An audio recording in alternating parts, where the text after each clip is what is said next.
नमस्कार विद्यार्थी मित्रांनो, कसे आहात तुम्ही? तुम्हा सर्वांचा अभ्यास मित्र परिवारामध्ये खूप खूप स्वागत आहे. तुम्हाला जर ही सिरीज आवडत असेल तर लेक्चरला पहिले लाईक करा, चॅनलला सबस्क्राईब करा, बेल आयकॉनवर क्लिक करून ठेवा आणि तुमच्या जास्तीत जास्त मित्रांपर्यंत हे लेक्चर शेअर करायला विसरू नका. बघा मित्रांनो, 17 डिसेंबर रोजीचं करंट अफेअर्स आपण इथं अभ्यासणार आहोत. या लेक्चर मधील पहिला क्वेश्चन तुमच्या समोर आहे, फ्रान्सचे नवीन पंतप्रधान कोण बनला आहे?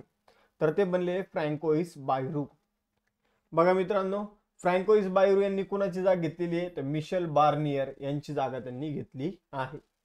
त्याचबरोबर फ्रान्स बद्दल जाणून घ्यायचं झालं तर फ्रान्स युरोप खंडातील देश आहे. राजधानी पॅरिस, चलन आहे युरो. इमॅन्युएल मॅक्रॉन हे राष्ट्रपती आहे आणि फ्रँकोइस बायरू पंतप्रधान आहे. आता भारत आणि फ्रान्सशी संबंधित ज्या काही महत्वाच्या चालू घडामोडी आहे त्या सुद्धा सगळ्या एकदा रिवाइज करून घेऊया. बघा मित्रांनो, सप्टेंबर 2024 मध्ये भारत आणि फ्रान्सच्या नौदलांनी भूमध्य समुद्रामध्ये कोणता युद्ध सराव केला आहे? तर तो आहे वरुण. कोणता? वरुण. त्याचबरोबर जर बघितलं तर कोणत्या भारतीयाला फ्रान्सने त्यांच्या देशाचा सर्वोच्च सन्मान जो आहे शेवलियर दे ला लिजन दी ऑनर या पुरस्काराने सन्मानित केलं? तर दोन व्यक्ती लक्षात ठेवायचे मित्रांनो तुम्हाला. इथे एक आहे रोशनी नादर मल्होत्रा, जे एससीएल टेकच्या अध्यक्ष आहे, आणि दुसरे आहे शशी थरूर. ठीक आहे. तर या दोघांना 2024 मध्ये फ्रान्सने शेवेलियर दा लिजन दी ऑनर हा पुरस्कार दिलेला आहे. त्यानंतर वयाच्या 34व्या वर्षी फ्रान्सचे सर्वात तरुण पंतप्रधान कोण बनले होते? तर त्यांचं नाव आहे Gabriel Atal. Tata consultancy service म्हणजे TCSने फ्रान्समधील कोणत्या शहरामध्ये global artificial intelligence centre of excellence स्थापन करण्याची घोषणा केली? तर ते पॅरिसमध्ये स्थापन केले जाणार आहे. 33वे ऑलिम्पिक खेळ कुठे आयोजन करण्यात आले होते? तर फ्रान्समध्ये, पॅरिस या ठिकाणी. 17वी पॅरालिम्पिक पॅरिस, फ्रान्समध्ये. त्यानंतर 2024 मध्ये भारत, फ्रान्स आणि UAE या तिघांनी मिळून कोणता युद्ध सराव आयोजित केला होता? तर तो होता डेझर्ट नाईट. आणि कुठं? तर अरबी समुद्रात. त्यानंतर रवी कुमार दहिया याने फ्रान्समध्ये एक कुस्तीची स्पर्धा झाली जिचं नाव आहे grand prix de France Henri Deglane कुस्ती. तर या स्पर्धेमध्ये रवी कुमार दहिया याने कोणतं मेडल जिंकलं? तर कांस्य पदक. त्यानंतर डिजिटल शेंजन व्हिसा देणारं पहिलं युरोपियन युनियन देश कोणता बनला? तर तो बनला फ्रान्स. आणि बघा मित्रांनो, फ्रान्समधील कोणत्या शहरामध्ये तमिळ कवी आणि तत्वज्ञ थिरुवल्लुवर यांच्या पुतळ्याचं अनावरण करण्यात आलं? तर ते सेर्गी या ठिकाणी करण्यात आलं. यानंतर दुसरा क्वेश्चन आहे, राष्ट्रीय ऊर्जा संवर्धन दिन 2024 कधी साजरा केला गेला? तर हा दिवस मित्रांनो 14 डिसेंबर रोजी सेलिब्रेट करण्यात आला. तर राष्ट्रीय ऊर्जा संवर्धन दिन जो असतो मित्रांनो, या दिवशी ग्लोबल वॉर्मिंग आणि हवामान बदल याविषयी लोकांमध्ये जागृती पसरवली जाते. हा दिवस 1991 पासून सेलिब्रेट केला जातो. राष्ट्रीय ऊर्जा संवर्धन दिन लक्षात ठेवा, परीक्षेमध्ये विचारलं जाईल. याची थीम काय होती? Powering sustainability every watt counts, ही याची 2024 ची थीम होती. आता महत्वाचे डिसेंबर मधले दिवस बघूया इथं. जागतिक एड्स दिवस 1 डिसेंबर, गुलामगिरी निर्मूलनासाठीचा आंतरराष्ट्रीय दिवस 2 डिसेंबर, भारतीय नौदल दिवस 4 डिसेंबर, आंतरराष्ट्रीय स्वयंसेवक दिवस 5 डिसेंबर, जागतिक मृदा दिवस 5 डिसेंबर, आंतरराष्ट्रीय चित्ता दिवस 4 डिसेंबर, जागतिक मानवाधिकार दिवस 10 डिसेंबर, 78वा युनिसेफचा स्थापना दिवस 11 डिसेंबर, आंतरराष्ट्रीय भ्रष्टाचार विरोधी दिवस 9 डिसेंबर, राष्ट्रीय ऊर्जा संवर्धन दिन 14 डिसेंबर आणि आंतरराष्ट्रीय न्यूट्रलिटी म्हणजे तटस्थता दिवस 12 डिसेंबर. यानंतर उपराष्ट्रपती श्री जगदीप धनखड यांनी डिसेंबर 2024 मध्ये कोणत्या राज्यात GSI म्हणजे जिओलॉजिकल सर्व्हे ऑफ इंडियाच्या भूविज्ञान संग्रहालयाचं उद्घाटन केलं? तर बघा मित्रांनो, भूविज्ञान संग्रहालय जे आहे, जे जिओलॉजिकल सर्व्हे ऑफ इंडियाचं, ज्याचं अलीकडे रिसेंटली उद्घाटन झालेले आहे, ते ग्वाल्हेर मध्य प्रदेश या ठिकाणी त्याचं उद्घाटन करण्यात आलेलं आहे. उद्घाटन कोणी केलं? तर जगदीप धनखड यांनी केलेलं आहे. तर जिओलॉजीशी संबंधित महत्वाच्या गोष्टी ज्या आहे तर या म्युझियम मध्ये, जिओलॉजिकल म्युझियम मध्ये आपल्याला बघायला मिळणार आहे. यानंतर कोणत्या बँकेने पर्यावरणीय दृष्ट्या टिकाऊ आणि पायाभूत सुविधांच्या विकासासाठी भारताला 500 दशलक्ष डॉलरचं आर्थिक मध्यस्थ कर्ज मंजूर केलं आहे? तर बघा मित्रांनो, भारताला 500 दशलक्ष डॉलरचं कर्ज कोणी मंजूर केलेलं आहे? ते एशियन डेव्हलपमेंट बँकने. बघा मित्रांनो, हे 500 दशलक्ष डॉलरचं कर्ज जे आहे तर ते कशासाठी दिले जाणार आहे? तर इथंच बघा प्रश्नामध्ये पर्यावरणीय दृष्ट्या टिकाऊ पायाभूत सुविधा निर्माण करण्यासाठी हे कर्ज जे आहे ते दिलं जाणार आहे. तर बघा मित्रांनो, समजून घ्या की एखादा रोड रस्ता बनवायचा तर आपण काय करतो, झाड तोडतो, ठीक आहे, आणि मग आपण जर बघितलं तर झाडांचं नुकसान होतं. पण या कर्जाचा वापर समजून आपण एखादा रस्ता बनवतोय, झाड तोडणार आहे, पण आजूबाजूला आपण त्या रस्त्याच्या तो पैशाचा खर्च करून झाडं लावणार सुद्धा आहे. म्हणजे रोड तर बनवणार, पण पर्यावरणाला अनुकूल आपण गोष्टी तयार करणार आहे. आपण जर बघितलं तर हे जे कर्ज आहे तर ते एशियन डेव्हलपमेंट बँकेकडून infrastructure finance company limited IFCL कडे देण्यात येणार आहे आणि मग ती प्रोजेक्टला फायनान्स करणार आहे. एशियन डेव्हलपमेंट बँकची स्थापना 1966 मध्ये करण्यात आली होती. मनिला फिलिपिन्स मध्ये मुख्यालय आहे. मासात्सुगु आसाकावा हे तिचे अध्यक्ष आहे. आता नवीन अध्यक्ष निवडलेले त्यांचं नाव आहे मासातो कांडा, जे जपानी आहे, ठीक आहे. आता त्यांची नियुक्ती मासात्सु आसाकावा यांच्या जागी होणार आहे, पण अजून झालेली नाहीये. ते 11व्या अध्यक्ष असतील मासातो कांडा अशी एशियन डेव्हलपमेंट बँकचे. सदस्य आहे एशियन डेव्हलपमेंट बँकचे 69वा देश आहे इस्रायल. त्यानंतर विजय दिवस 2024 कधी साजरा केला गेला, तर बघा विजय दिवस दरवर्षी 16 डिसेंबर रोजी सेलिब्रेट करण्यात येतो. तर भारताने पाकिस्तानचा 1971च्या युद्धामध्ये पराभव केला होता आणि बांगलादेश हे नवीन राष्ट्राची निर्मिती झाली होती. तर त्याच्याच स्मरणार्थ 16 डिसेंबर जो आहे तर तो विजय दिवस म्हणून सेलिब्रेट केला जातो. यानंतर मित्रांनो पुढील क्वेश्चन आहे 6वा प्रश्न बघा. येस बँकचे नवीन कार्यकारी संचालक कोण बनले आहेत? येस बँकचे नवीन कार्यकारी संचालक बनलेले मनीष जैन. तर नाव लक्षात ठेवायचे. आपण जर बघितलं तर मनीष जैन यांचा कालखंड जो आहे तो 11 डिसेंबर 2024 ते 10 डिसेंबर 2027 या कालावधीसाठी असणार आहे. म्हणजे पुढचे 3 वर्ष जे आहे ते येस बँकचे CEO कोण असणार आहे तर मनीष जैन असणार आहे. मग परीक्षेमध्ये जर विचारलं तर आपल्याला उत्तर जे आहे ते आलं पाहिजे. येस बँकची स्थापना 2004 मध्ये करण्यात आली. मुख्यालय मुंबईमध्ये आहे. प्रशांत कुमार CEO आहे आणि आताचे सध्याचे अध्यक्ष कोण आहे तर मनीष जैन. यानंतर बघा मित्रांनो आपल्याकडे कंबाईन साठी विजेता बॅच आहे. 1 मंथ रिव्हिजन बॅच आहे 35 दिवसांची. बघा या 35 दिवसांमध्ये तुमचा पूर्ण सिलेबस आम्ही रिवाइज करून घेतोय. बाकी ज्यांनी जॉईन केली ते मुलं तर तुम्हाला सांगतीलच कसे रिव्ह्यू आहे कसे नाही, पण तुम्हाला या बॅच मध्ये जवळपास तुमची एक 60 ते 70 प्रश्नांची तयारी जी आहे ती आम्ही करून घेणार आहे. जर जॉईन करायचे असेल तर लवकर करून घ्या. शेवटचे काहीतरी 47 ऍडमिशन बाकी आहे. 500 मुलांसाठी आम्ही फी ठेवली, त्यानंतर फी आता वाढणार आहे. त्याचबरोबर बघा आपण अभ्यास मित्राचा एक नोट्स पॅक तयार केलेला आहे, ज्यामध्ये आतापर्यंत तयार झालेल्या जेवढ्या काही नोट्स आहे त्या आम्ही तुम्हाला या नोट्स पॅक मध्ये देणार आहे. या नोट्स पॅकची फी असणार आहे 499 रुपये. यानंतर बघा यशवंत बॅच आहे. यशवंत बॅचचा कालावधी जो आहे तो 4 महिन्याचा आहे. या बॅच मध्ये तुम्हाला टेस्ट सिरीज मिळणार आहे, प्लस आपण जर बघितलं तर नोट्स सुद्धा मिळणार आहे. या नोट्स मधील जर बघितलं चालू घडामोडी, पॉलिटी, इकॉनॉमिक्स आणि महाराष्ट्राचा इतिहास एवढ्या नोट्स तुम्हाला या यशवंत बॅच मध्ये इन्क्लूड आहे, त्या तुम्हाला मिळून जाईल. त्याचबरोबर कंबाईन साठी टेस्ट सिरीज जी आहे ती तुम्ही सेपरेट जॉईन करू शकता, ती यशवंत बॅच मध्ये सुद्धा तुम्हाला मिळून जाईल.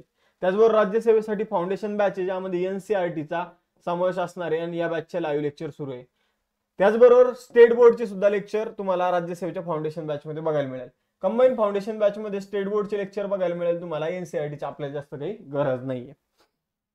यानंतर या सगळ्या बॅचेस, हे सगळे कोर्सेस, टेस्ट सिरीज तुम्हाला अभ्यास मित्र ऍप्लिकेशन मध्ये बघायला मिळेल. टेलिग्राम चॅनल जॉईन करून ठेवा. बघा यावर आम्ही लेक्चरचे अपडेट टाकत असतो आणि त्याचबरोबर या लेक्चरची PDF तुम्हाला इथे उपलब्ध होऊन जाईल. आणि इंस्टाच्या पेजवर तुम्हाला अभ्यास विषयक रील्स बघायला मिळतील. आम्ही आता डेली करंट अपडेट म्हणून सिरीज सुरू केलेली आहे, ज्यामध्ये एक करंट अफेअर्सचा व्हिडिओ जो असेल मेन टॉपिक, ठीक आहे, तर ते त्याविषयीचे व्हिडिओ तुम्हाला इंस्टाग्रामवर आम्ही उपलब्ध करून देतोय, तुम्ही बघू शकता जाऊन, यापूर्वी झालेली. यानंतर 7वा क्वेश्चन आहे शेतकऱ्यांची उत्पन्न वाढवण्यासाठी जागतिक बँकेने कोणत्या राज्याला $325 दशलक्ष कर्ज मंजूर केलं आहे? तर बघा मित्रांनो शेतकऱ्यांचं उत्पन्न वाढवण्यासाठी जागतिक बँकेने कुणी इथं वर्ल्ड बँकेने उत्तर प्रदेशला $325 कर्ज जे आहे, दशलक्ष डॉलरचं कर्ज जे आहे ते मंजूर केलेलं आहे. लक्षात ठेवायचे. जागतिक बँकेविषयी लक्षात ठेवा. जुलै 1944 ला स्थापना. वॉशिंग्टन DC मध्ये मुख्यालय आहे. अजय बंगा जागतिक बँकेचे अध्यक्ष आहे आणि अंशुला कांत ते CFO आहे. यानंतर 8वा क्वेश्चन आहे कोणते राज्य सरकार डिसेंबर 2024 मध्ये इंदिरा गांधी सुख शिक्षा योजना सुरू करणार आहे? तर बघा मित्रांनो इंदिरा गांधी सुख शिक्षा योजना हिमाचल प्रदेश सरकार सुरू करणार आहे. या सरकार अंतर्गत हे सरकार काय करणार आहे, ज्या मुलांचे एज 18 वर्षापेक्षा कमी असणारे अशा मुलांना 1000 रुपये देणार आहे. ठीक आहे. तर बघा जसं लाडकी बहीण योजना तुम्ही ऐकली असेल, बऱ्याचशा योजना ऐकल्या असेल, त्याप्रमाणे तर आता लहान मुलांसाठी एक योजना सुरू करण्यात आली, ज्या मुलांचे एक 18 वर्षापेक्षा कमी असणार त्यांना महिन्याला 1000 रुपये मिळणार आहे. ठीक आहे, तर खूप आता बघा अशा योजना, यांना फ्रीबीज म्हटलं जातं. तर या योजना सुरू होताना आपल्याला बघायला मिळतंय या योजनांचा वार्षिक खर्च जो असणार आहे तर तो हिमाचल प्रदेशच्या बजेटवर 53 कोटी एवढा असणार आहे. ठीक आहे, यानंतर पुढे जाऊया. हिमाचल प्रदेश विषयी जाणून घेऊया. राजधानी उन्हाळी आहे शिमला, हिवाळी आहे धर्मशाला. त्यानंतर हिमाचल प्रदेशची स्थापना 25 जानेवारी 1971 मध्ये करण्यात आली. हिमाचल प्रदेश राज्य बनण्याच्या अगोदर केंद्रशासित प्रदेश बनलं होतं 1 नोव्हेंबर 1956 ला. मुख्यमंत्री आहे सुखविंदर सिंह सुक्खू, राज्यपाल आहे शिवप्रसाद शुक्ला, लोकसभेच्या जागा 4, राज्यसभेच्या 3, विधानसभेच्या 68. त्यानंतर हिमाचल प्रदेशचे शेजारी आहे उत्तराखंड, उत्तर प्रदेश, हरियाणा, पंजाब आणि केंद्रशासित प्रदेश बघायला मिळतात जम्मू काश्मीर, लडाख. यानंतर 9वा क्वेश्चन आहे महामार्ग सुरक्षा वाढवण्यासाठी NHAI म्हणजे नॅशनल हायवे अथॉरिटी ऑफ इंडियाने डिसेंबर 2024 मध्ये कोणते advance root petrol vehicle RPV launch केलं आहे. तर बघा मित्रांनो, तुम्हाला इथे एक वाहन बघायला मिळेल. ठीक आहे, महामार्गाची सुरक्षा वाढवण्यासाठी कुणी जखमी वगैरे झालं, कुणी स्पीड लिमिट जास्त ठेवली, तर या सगळ्यांसाठी एक वाहन तयार करण्यात आलेलं आहे. हे वाहन तुम्ही इथं बघू शकता. अशा प्रकारचं वाहन जे ते महामार्गावर कंटिन्यू फिरणारे म्हणजे पेट्रोलिंग करणारे, कुठं काय चुकीचं होत नाही ना हे बघणारे, तर याचं नाव असणार आहे राजमार्ग साथी.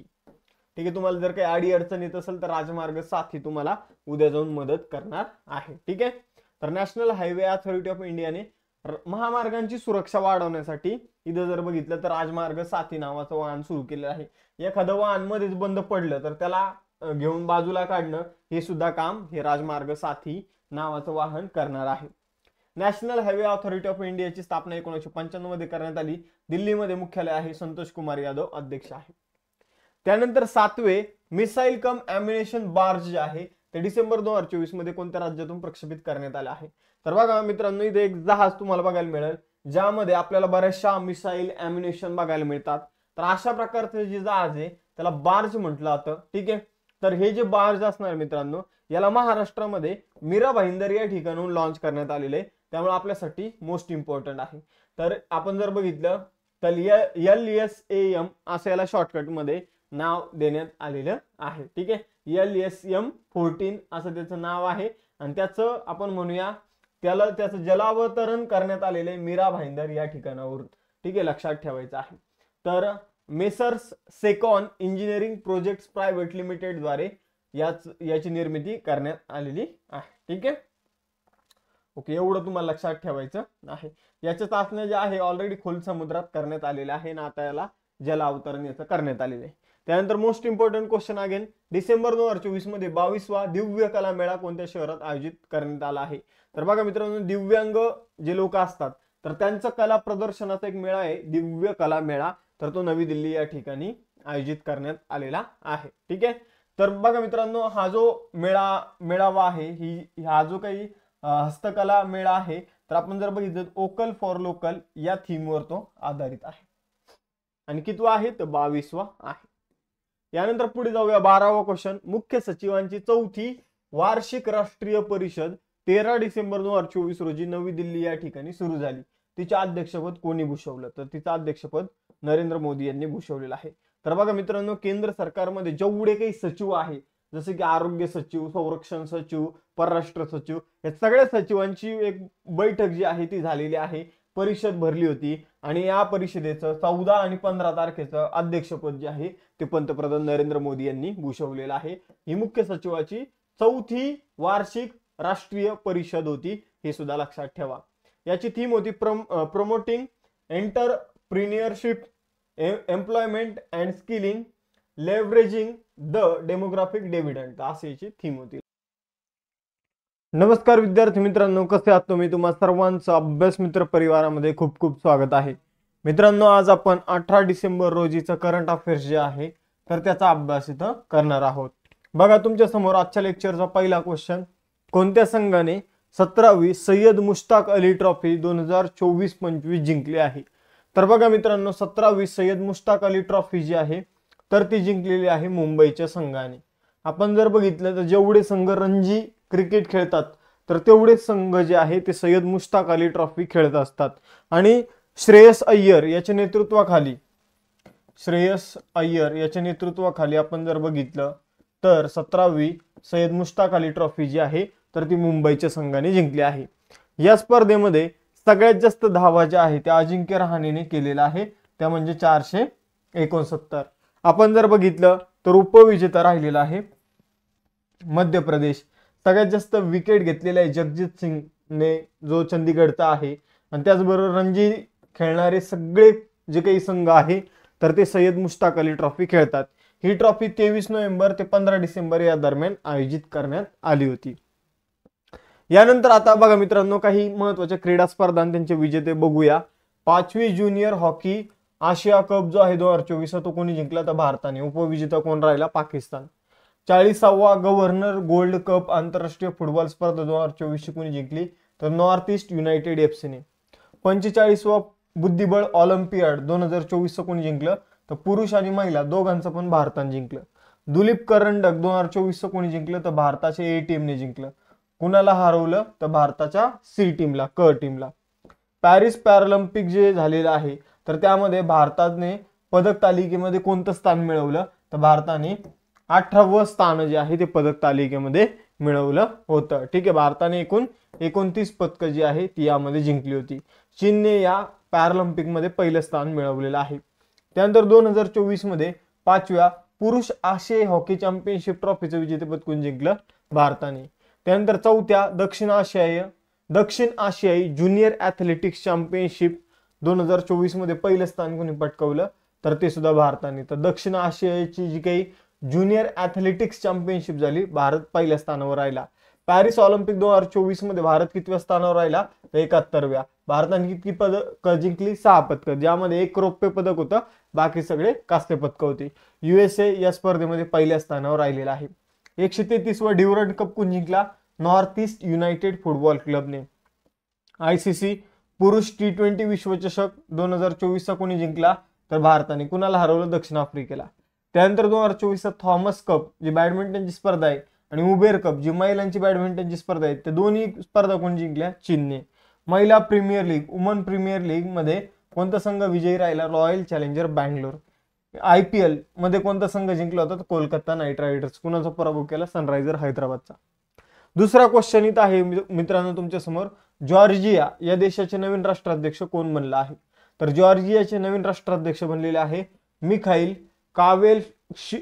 आता यांचा पूर्ण उच्चार जर आपण बघितला तर मिखाईल कावेलाशविली असा यांचा प्रॉपर उच्चार आहे. ठीक आहे, तर मिखाईल कावेलाशविली असा आपण उच्चार करू शकतो, जे जॉर्जियाचे नवीन राष्ट्राध्यक्ष बनले आहे. एवढंच लक्षात ठेवा. आता जॉर्जिया कुठं आहे तर जॉर्जिया जर आपण बघितला तर हा कॉकेशियस पर्वत तुम्ही ऐकला असेल तर कॉकेशियस पर्वताच्या पायथ्याशी एक जॉर्जिया नावाचा देश आहे, जो ब्लॅक सी आहे त्या ब्लॅक सी पाशी हा देश आहे. त्याची राजधानी आहे तिबिलिसी. जॉर्जियन लारी चलन आहे आणि इराकली कोबा खिंगे हे तिथले पंतप्रधान आहे.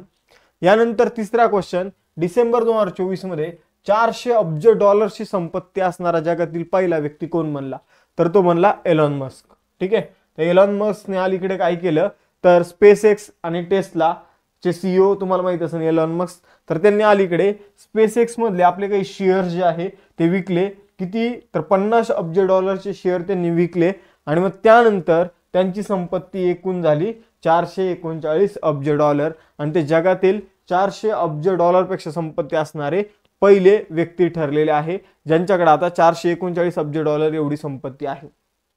आपण जर बघितलं चौथा क्वेश्चन, झाकीर हुसेन यांचे डिसेंबर 2024 मध्ये वयाच्या 73व्या वर्षी निधन झालं. ते कोणत्या वाद्याशी संबंधित होते तर सगळ्यांना माहिती आहे ते ज्येष्ठ तबलावादक होते.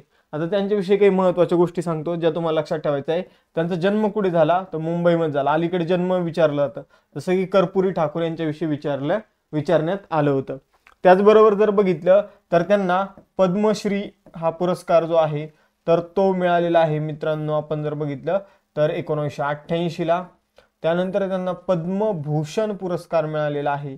त्याचबरोबर त्यांना पद्मविभूषण पुरस्कार जो आहे तो सुद्धा मिळालेला आहे. ठीक आहे, पद्मविभूषण तर अलीकडे त्यांना 2023 मध्ये देण्यात आला होता. त्याचबरोबर त्यांना 2 वेळा ग्रॅमी अवॉर्डने सुद्धा सन्मानित करण्यात आलेला आहे. त्याचबरोबर त्यांनी आपण जर बघितलं तर साज या हिंदी चित्रपटामध्ये अभिनय सुद्धा केलेला आहे. त्याचबरोबर ब्रिटिश चित्रपटामध्ये सुद्धा त्यांनी अभिनय केलेला आहे. त्यांचं अलीकडे निधन जे आहे ते USA मध्ये झालेलं आपल्याला बघायला मिळतं. ठीक आहे. त्यांना आपण जर बघितलं तर पद्मभूषण कधी मिळाला होता, तर 2002 मध्ये त्यांना पद्मभूषण मिळाला होता, हे लक्षात ठेवा. ठीक आहे. तर एवढी इन्फॉर्मेशन त्यांच्याविषयी सफिशियंट आहे. त्यांच्या वडिलांचं नाव काय आहे, तर उस्ताद अल्लाह राखा हे त्यांच्या वडिलांचं नाव आहे. त्यांचे वडील त्यांचे पहिले गुरु होते. ठीक आहे. तर बघा, अत्यंत महत्वाची माहिती आहे. यानंतर पुढे जाऊया. बघा, त्यांना ग्रॅमी पुरस्कार जे आहेत 1992 मध्ये द प्लॅनेट ड्रम यासाठी, 2009 मध्ये ग्लोबल ड्रम प्रोजेक्ट साठी मिळालेला आहे. यानंतर 5वा क्वेश्चन, 9वा महिला हॉकी ज्युनियर एशिया कप 2024 कोणी जिंकलेला आहे, तर महिलांचा ज्युनियर हॉकी एशिया कप जो आहे तो भारताने जिंकलेला आहे. भारताने कोणाचा पराभव केला, तर भारताने चीनचा पराभव केलेला आहे. तर बघा मित्रांनो, या स्पर्धेचं आयोजन मस्कत ओमान या ठिकाणी करण्यात आलं होतं 7 ते 15 डिसेंबर दरम्यान. भारत विजेता राहिला, चीनचा पराभव केला, तिसऱ्या स्थानावर दक्षिण कोरिया राहिलेला आहे. सगळ्यात जास्त गोल भारताच्या दीपिका सेहरावतने केले, 12 गोल या स्पर्धेमध्ये केलेले आहे. त्यानंतर 6वा क्वेश्चन आहे, Dalai Lama secret to happiness हे पुस्तक कोणी लिहिलेलं आहे, तर Dalai Lama the secret to happiness हे पुस्तक लिहिलेले मित्रांनो दिनेश शाहरा. ठीक आहे. तर यांचं हे पुस्तक आहे. बघा मित्रांनो, लेक्चरमध्ये पुढे जाण्याच्या अगोदर आपली जी कंबाईन विजेता बॅच आहे, या बॅच मध्ये शेवटचे फक्त 40 ऍडमिशन शिल्लक राहिलेले. या 40 विद्यार्थ्यांना 499 रुपयामध्ये ही बॅच बघायला मिळणार आहे. त्यानंतर या बॅचची फी वाढणार आहे. आता यशवंत बॅचची फी सुद्धा लवकरच वाढणार आहे. या बॅच मध्ये शेवटचे 10 ऍडमिशन जे आहे ते शिल्लक राहिलेले आहे. ठीक आहे. म्हणजे बॅच तशीच राहील, फक्त फी जास्त होईल. तुम्हाला माहिती आहे या बॅचची फी सुरुवातीचे 300 विद्यार्थ्यांसाठी जर आपण बघितलं तर ती 999 ठेवली होती, नंतर आता 1499 झाली, आता 1999 या बॅचची फी होणार आहे. दोन्ही बॅचचे लेक्चर लाईव्ह सुरू आहे. त्याचबरोबर अभ्यास मित्राचे तुम्ही नोट्स परचेस करू शकता. नोट्स पॅक आहे फक्त 499 रुपयांचा.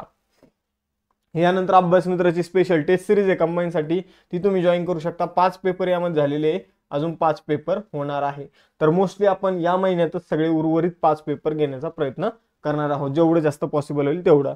त्यानंतर जर बघितलं लवकर तर बघा मित्रांनो, फाउंडेशन बॅच आहे राज्यसेवासाठी, प्री मेन्सची फाउंडेशन बॅच 18 महिन्यांची, ज्यामध्ये NCERT प्लस स्टेट बोर्ड आहे, आणि कंबाईनसाठी सुद्धा फाउंडेशन बॅच आहे लाईव्ह प्लस रेकॉर्डेड, ज्यामध्ये स्टेट बोर्डचा समावेश आहे. सरळ सेवा परीक्षेसाठी सुद्धा वेगवेगळ्या बॅचेस आहे. आता आपण 20 तारखेपासून पोलीस भरतीची लाईव्ह बॅच सुद्धा सुरू करणार आहोत. ठीक आहे. त्याचबरोबर सगळ्या परीक्षेसाठी ऑल इन वन बॅच आहे. तर जी कोणती तयारी तुम्ही करत आहात, कमी फीज मध्ये आणि क्वालिटी एज्युकेशन देण्याचा प्रयत्न करतोय. प्रत्येक एक्झाम झाल्यानंतर त्यामध्ये मुलांचा रिझल्ट मुलांना रिझल्ट येताना दिसतोय. ठीक आहे. तर अशा प्रकारे अभ्यास मित्र बॅचेस कंडक्ट करत आहे. तुम्ही तुमच्या प्रवासामध्ये अभ्यास मित्राच्या बॅचेसचा फायदा करून घेऊ शकता.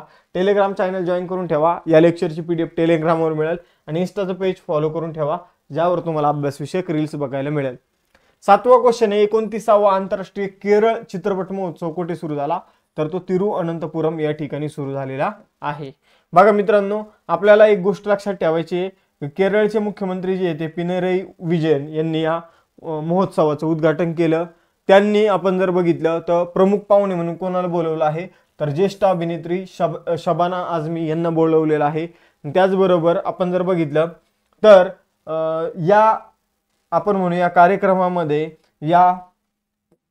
इथं जर बघितलं तर या महोत्सवामध्ये अन हुई हे जे आहे हे हाँगकाँगचे एक डायरेक्टर आहे, त्यांना लाईफ टाइम अचिव्हमेंट अवॉर्डने सन्मानित करण्यात आलेला आहे.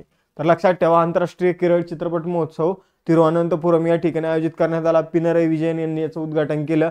अन हुई यांना लाईफ टाइम अचिव्हमेंट अवॉर्ड देण्यात आला. तर विशेष पाहुणे होत्या अभिनेत्री शबाना आझमी. आता काही महत्वाचे महोत्सव जाणून घेऊया इथं. ठीक आहे, कुठे आयोजित करण्यात आले काय, तर 30व्या कोलकाता आंतरराष्ट्रीय चित्रपट महोत्सवाचं जे काही फोकस कंट्री होता तो कोण होता, फ्रान्स होता. भारतातील सर्वात मोठा विज्ञान महोत्सव IIT गुवाहाटीने आयोजित केला होता आसाममध्ये. 55व्या आंतरराष्ट्रीय चित्रपट महोत्सवाचं आयोजन गोव्यामध्ये झालेलं आहे, इफ्फी म्हणून आपण त्याला ओळखतो. आंतरराष्ट्रीय गीता महोत्सव कुरुक्षेत्र हरियाणामध्ये आयोजित करण्यात आला. नागालँडच्या प्रतिष्ठित हॉर्निबल महोत्सवाची जी 25वी आवृत्ती होती, तर त्यामध्ये कोणत्या देशाची निवड जी आहे तर ती फोकस कंट्री म्हणून करण्यात आली, तर वेल्स आणि जपान.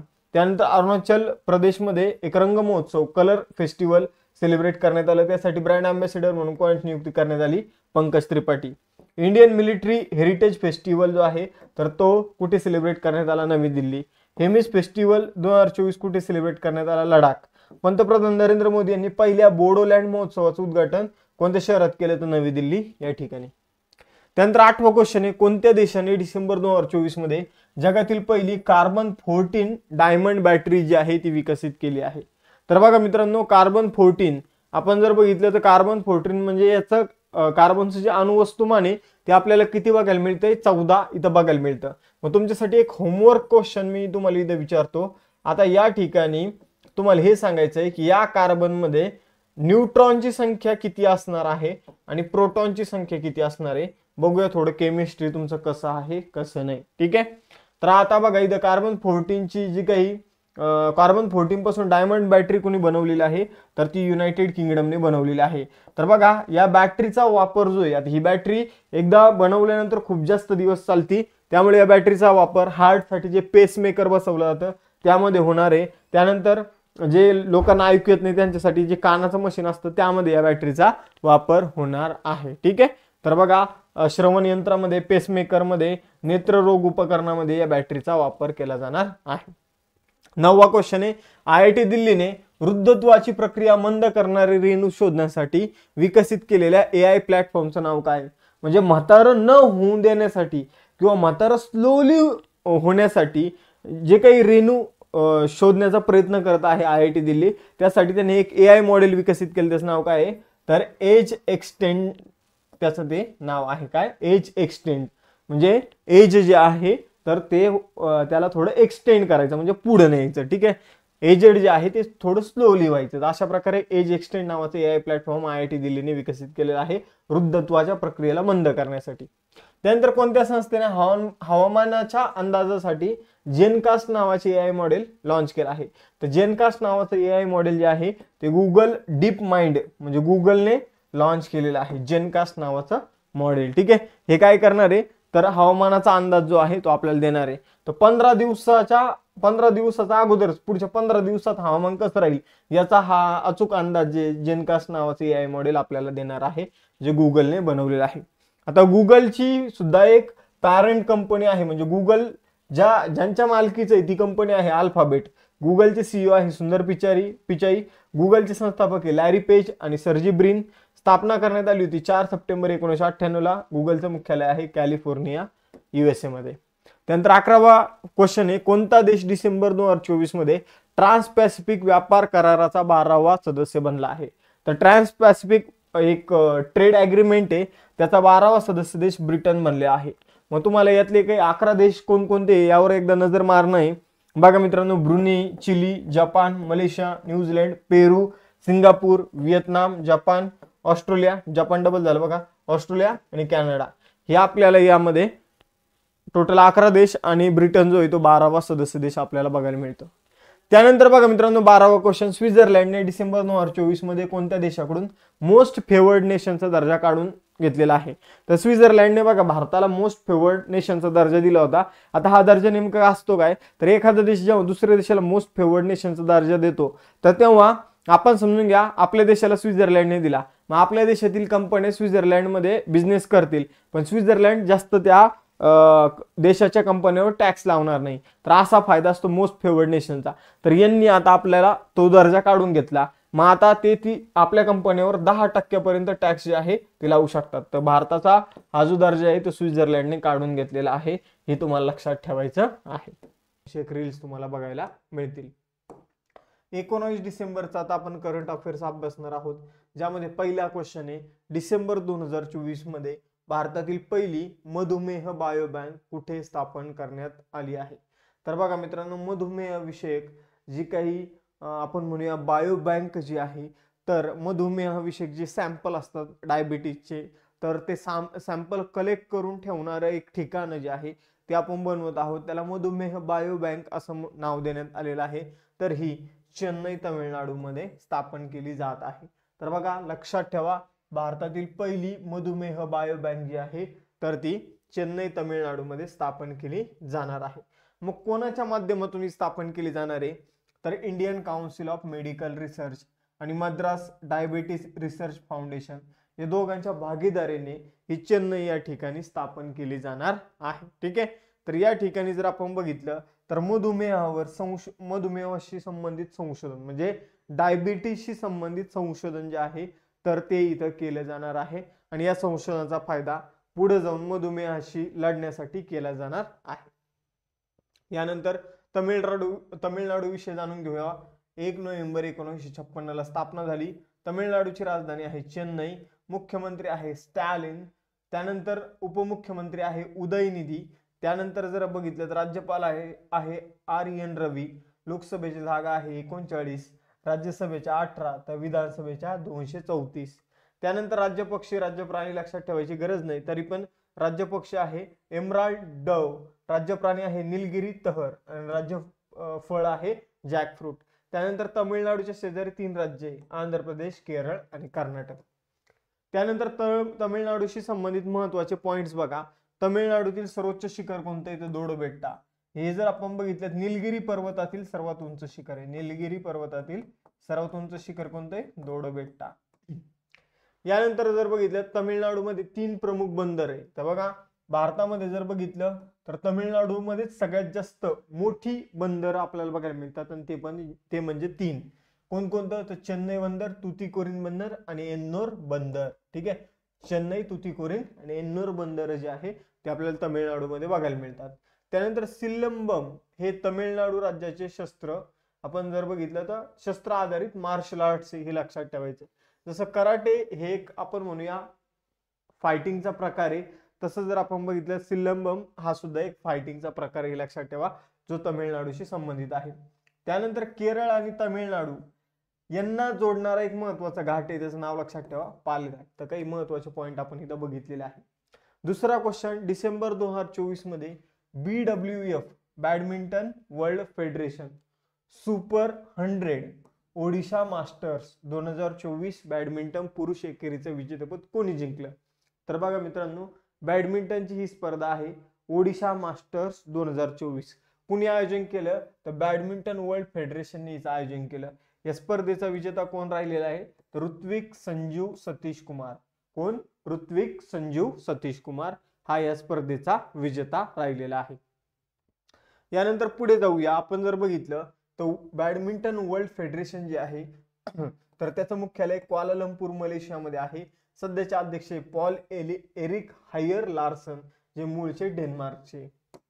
यानंतर तिसरा क्वेश्चन आहे बघा, डिसेंबर 2024 मध्ये कोणत्या देशाच्या राष्ट्राध्यक्ष युन सुंग युओल यांच्यावर त्यांच्या मार्शल लॉ ऑर्डर साठी महाभियोग चालवण्यात आला? तर बघा मित्रांनो, आपण जर बघितलं तर युन सुक युओल जे आहे ते दक्षिण कोरियाचे राष्ट्रपती आहे आणि त्यांनी काय सांगितलं दक्षिण कोरियाच्या आर्मीला की आपल्या देशामध्ये मार्शल लॉ त्यांनी डिक्लेअर केला. ठीक आहे. आणि आर्मीला सांगितलं की सगळ्या गोष्टी तुम्ही ताब्यात घ्या दक्षिण आफ्रिकेच्या. पण काहीतरी असा गोष्ट झाली की ते त्यांच्या हेतूमध्ये सक्सेसफुल होऊ शकले नाही. नाहीतर मग आपल्याला नॉर्थ कोरियाप्रमाणे दक्षिण कोरियामध्ये सुद्धा एक डिक्टेटरशिप बघायला मिळाली असती. पण ते त्यांच्या हेतूमध्ये यशस्वी झाले नाही. ते त्यांचं काय मोटिव्ह होतं त्यामध्ये यशस्वी झाले नाही. आणि आपण जर बघितलं तर त्यांचं जे काही उद्देश होता तो फसला आणि त्यानंतर आता त्यांच्यावर महाभियोग चालवण्यात आलेला आहे आणि तो सक्सेसफुल पण झालेला आहे. यांच्या महाभियोगाच्या बाजूने जर आपण बघितलं तर एकूण 300 खासदार आहे दक्षिण कोरियामध्ये. 204 खासदारांनी महाभियोगाच्या बाजूने तर 85 खासदारांनी विरोधात मतदान केलेलं आपल्याला बघायला मिळतं. यानंतर जर बघितलं दक्षिण कोरिया आशिया खंडातील एक देश आहे. सिओल ही त्याची राजधानी आहे. सिओल तुम्ही बघू शकता. त्यानंतर दक्षिण कोरिया आणि उत्तर कोरिया कोणत्या आपण म्हणूया की बॉर्डरने सेपरेट झालेला आहे? तर 38 अक्षांश रेषेने ते सेपरेट झालेले आहे. ठीक आहे. 38 अंशाची जी रेषा आहे तिने ते सेपरेट झालेले आहे. त्यानंतर दक्षिण कोरियाचं चलन आहे ओम. त्यानंतर जर बघितलं तर पंतप्रधान आहे हान डक सू. ठीक आहे. या गोष्टी लक्षात ठेवा. यानंतर पुढे जाऊया. चौथा क्वेश्चन, डिसेंबर 2024 मध्ये भारत, फ्रान्स आणि कोणत्या देशाने अरबी समुद्रात डेझर्ट नाईट हा त्रिपक्षीय हवाई सराव केला? तर बघा मित्रांनो, डेझर्ट नाईट हा जो हवाई सराव आहे भारत, फ्रान्स आणि UAE ने मिळून केलेला आहे. तर भारत, फ्रान्स आणि UAE यांचा कोणता सराव आहे? Dessert night. 2024 मध्ये हा कुठे झाला? तर अरबी समुद्रामध्ये झालेला आहे. कुठे झालेला आहे? तर अरबी समुद्रामध्ये किंवा अरबी समुद्राच्या वर झालेला आहे. हवाई दलाचा हा एक युद्ध सराव होता. यानंतर 5वा क्वेश्चन आहे, डिसेंबर 2024 मध्ये GEM government E market place platform पूर्णपणे स्वीकारणारं पहिलं राज्य कोणतं ठरलेलं आहे? तर बघा मित्रांनो, जसं तुम्ही फ्लिपकार्ट बघितलं असेल, जसं ॲमेझॉन बघितलं असेल, ठीक आहे, ॲमेझॉन बघितलं असेल, त्याचप्रमाणे आता भारतीय गव्हर्नमेंटने एक स्वतःचा प्लॅटफॉर्म आणलेला आहे. त्याला शॉर्टकट मध्ये GEM म्हटलं जातं, गव्हर्नमेंट ई मार्केट प्लेस असा त्याचा शॉर्टकट आहे. तर त्याचा पूर्णपणे स्वीकार जो आहे तो उत्तर प्रदेश राज्याने केलेला आहे.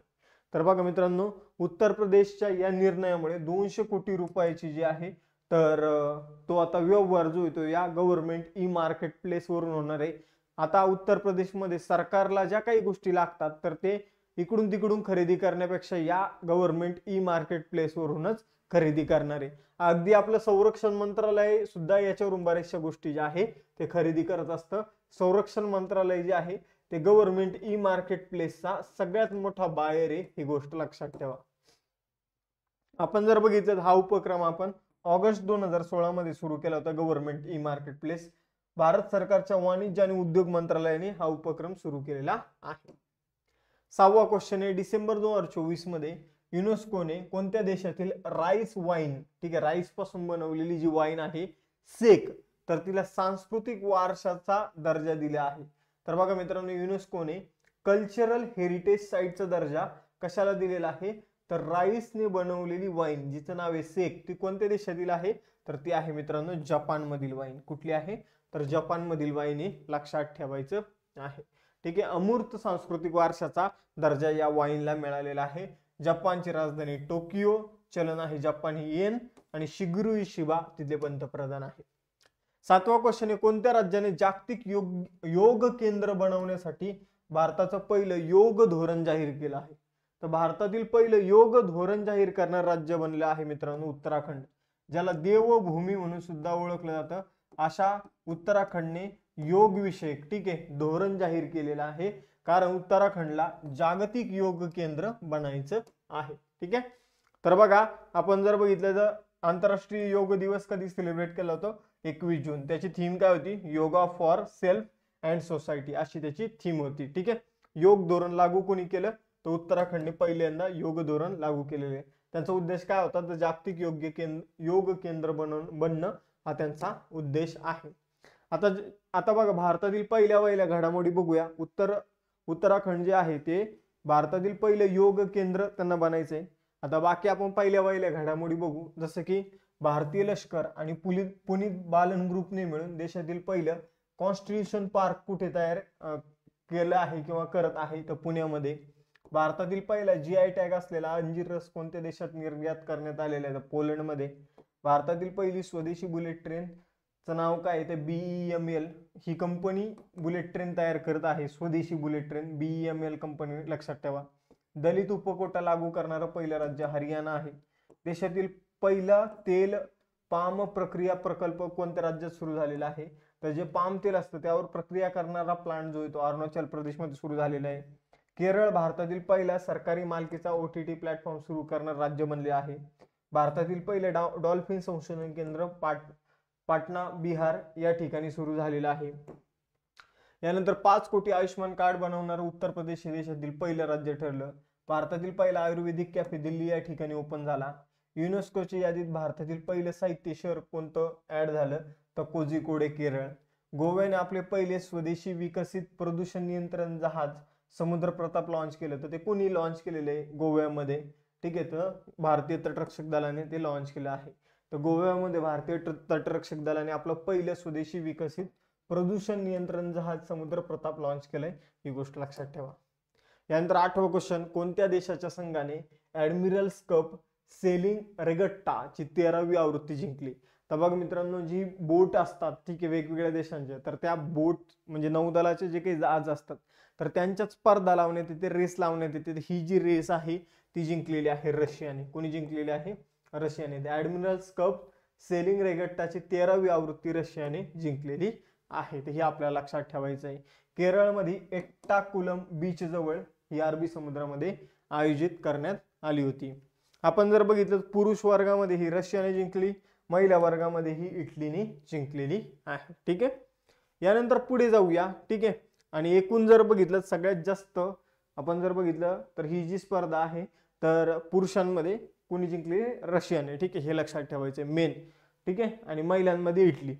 यानंतर नुपिलाल नुमित हा महोत्सव जो आहे तो कोणत्या राज्यात सेलिब्रेट करण्यात आलेला आहे?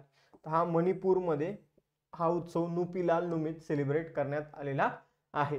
तर बघा मित्रांनो, आपण जर बघितलं तर 1904 आणि 1939 या कालखंडामध्ये नुपिलाल बंडामध्ये न्याय आणि स्वातंत्र्यासाठी लढणाऱ्या महिलांचा गौरव करण्यासाठी हा उत्सव जो आहे नुपिलाल नुमित सेलिब्रेट केला तो मणिपूरमध्ये. मणिपूरची राजधानी आहे इम्फाळ, मुख्यमंत्री आहे एन बिरेन सिंग, राज्यपाल लक्ष्मण आचार्य. 10वा क्वेश्चन आहे अल्पसंख्याकांच्या हक्काचा दिवस जो आहे तर तो कधी सेलिब्रेट करण्यात येतो? 18 डिसेंबर हा अल्पसंख्याक हक्क दिवस म्हणून सेलिब्रेट करण्यात येतो. लक्षात ठेवायचे. आपण जर बघितलं तर 1992 पासून हा अल्पसंख्याक हक्क दिवस म्हणून सेलिब्रेट केला जातो. आता डिसेंबर मधील काही महत्त्वाचे दिवस: जागतिक एड्स दिवस 1 डिसेंबर, गुलामगिरी निर्मूलन दिवस 2 डिसेंबर, भारतीय नौदल दिवस 4 डिसेंबर, आंतरराष्ट्रीय स्वयंसेवक दिवस 5 डिसेंबर, जागतिक मृदा दिवस 5 डिसेंबर, आंतरराष्ट्रीय चित्ता दिवस 4 डिसेंबर, जागतिक मानवाधिकार दिवस 10 डिसेंबर, 78वा युनिसेफ स्थापना दिवस 11 डिसेंबर, आंतरराष्ट्रीय भ्रष्टाचार विरोधी दिवस 9 डिसेंबर, राष्ट्रीय ऊर्जा संवर्धन दिवस 14 डिसेंबर, आंतरराष्ट्रीय तटस्थता न्यूट्रलिटी डे 12 डिसेंबर. 11वा क्वेश्चन आहे 12 डिसेंबर 2024 रोजी तिसरा भारत युनायटेड किंगडम आर्थिक बाजार संवाद कुठे आयोजित केला जात आहे? तर आपण जर बघितलं तर आर्थिक बाबीशी संबंधित भारताचा आणि युनायटेड किंगडमचा जो काही संवाद आहे तो गिफ्ट सिटी गुजरातमध्ये आयोजित केला जात आहे. ठीक आहे, एवढंच आपल्याला लक्षात ठेवायचंय. हा 3rd आहे आणि गिफ्ट सिटी गुजरातमध्ये आयोजित केला जात आहे. त्यानंतर 12वा क्वेश्चन आहे आंतरदेशीय जलमार्गांवर मालवाहतुकीला प्रोत्साहन देण्यासाठी केंद्र सरकारने कोणती योजना सुरू केली? तर बघा मित्रांनो, देशातील नद्यांमध्ये जलवाहतूक व्हावी, त्यातून मालवाहतूक व्हावी यासाठी केंद्र सरकारने जलवाहक योजना जी आहे ती सुरू केली आहे. तर या योजनेमध्ये 300 किलोमीटर पेक्षा जास्त लांबी असणारे जे काही जलमार्ग आहे तर त्यामधून जास्तीत जास्त मालवाहतूक व्हावी यासाठी आपण जर बघितलं जलवाहक ही योजना जी आहे ती सुरू करण्यात आलेली आहे. आणि ही योजना मोस्टली कुठे सुरू होणार आहे? तर गंगा नदीच्या आपण खोऱ्यामध्ये, ब्रह्मपुत्रा नदीच्या खोऱ्यामध्ये ही वाहतूक जास्तीत जास्त जलमार्गाने केली जावी. तर असा आपल्या या आपण जर बघितलं जलवाहक योजनेचा उद्देश आहे. आणि ही योजना आपण जर बघितलं जलमार्ग मंत्री सर्वानंद सोनोवाल यांनी सुरू केली आहे. सुरुवात करूया मग आता इथं 20 डिसेंबर रोजीच्या करंट अफेअर्सला, ज्यामध्ये पहिला क्वेश्चन आहे 20वी आशियाई महिला हँडबॉल चॅम्पियनशिप 2024 कोणत्या देशाने जिंकली? तर बघा मित्रांनो, आशियाई महिला हँडबॉल चॅम्पियनशिप जी आहे तर ती जपानने जिंकलेली आहे. जपानने जर आपण बघितलं तर कुणाचा पराभव केला? तर दक्षिण कोरियाचा पराभव केलेला आहे. मग आपण जर बघितलं जपान पहिल्या क्रमांकावर, दक्षिण कोरिया दुसऱ्या क्रमांकावर आणि कझाकिस्तान तिसऱ्या क्रमांकावर राहिलेला आपल्याला बघायला मिळतो. ही जी स्पर्धा आहे ती नवी दिल्ली भारतामध्ये आयोजित करण्यात आली होती. ही आपल्यासाठी मोस्ट इम्पॉर्टंट आहे. तर आशियाई महिला हँडबॉल चॅम्पियनशिप भारतामध्ये दिल्ली या ठिकाणी आयोजित करण्यात आली. जिंकली कुणी? तर जपानने जिंकली. ठीक आहे, दक्षिण कोरिया दुसऱ्या क्रमांकावर आणि कझाकिस्तान तिसऱ्या क्रमांकावर राहिलेला आहे. या मोस्ट इम्पॉर्टंट गोष्टी ज्या आपल्याला लक्षात ठेवायच्या आहेत. ठीक आहे, तर पुढे जाऊया, काही महत्त्वाच्या स्पर्धांबाबत जाणून घेऊया. जसं की 5वा ज्युनियर हॉकी आशिया कप कोणी जिंकला? तर भारताने. उपविजेता कोण राहिला? पाकिस्तान. 40वी गव्हर्नर गोल्ड कप आंतरराष्ट्रीय फुटबॉल स्पर्धा कोणी जिंकली? तर नॉर्थ ईस्ट युनायटेड FC. 45व्या बुद्धिबळ ऑलिम्पियाडचा विजेता कोण आहे? पुरुष आणि महिला गटात तर भारतच आहे. दुलीप करंडक ट्रॉफी जी आहे ती कोणी जिंकली? तर भारताच्या A टीमने. कोणाला हरवलं? भारताच्या क टीमला. 2024 मध्ये 5व्यांदा पुरुष आशियाई हॉकी चॅम्पियनशिप ट्रॉफी कोणी जिंकली? तर भारताने. 133वा ड्युरंट कप कोणी जिंकला? तर नॉर्थ ईस्ट युनायटेड फुटबॉल क्लबने. पॅरिस पॅरालिम्पिक 2024 मध्ये भारताचं पदक तालिकेमध्ये कोणतं स्थान होतं? तर 18वं. भारताने टोटल 29 पदके जिंकलेली आहे. पहिल्या स्थानावर चीन राहिलेला आहे. ICC पुरुष T20 विश्वचषक भारताने जिंकला, साऊथ आफ्रिकेला हरवलं. याचं आयोजन जे आहे तर ते USA आणि अजून एका कंट्रीमध्ये करण्यात आलं होतं. ती कंट्री मला तुम्ही कमेंट बॉक्समध्ये सांगायची. 2024 थॉमस आणि उबेर कप चीनने जिंकला. IPL प्रमाणेच WPL महिलांचं एक महिला प्रीमियर लीग आयोजित करण्यात येते, तर ती RCBने जिंकले. IPL कोलकाताने जिंकलं.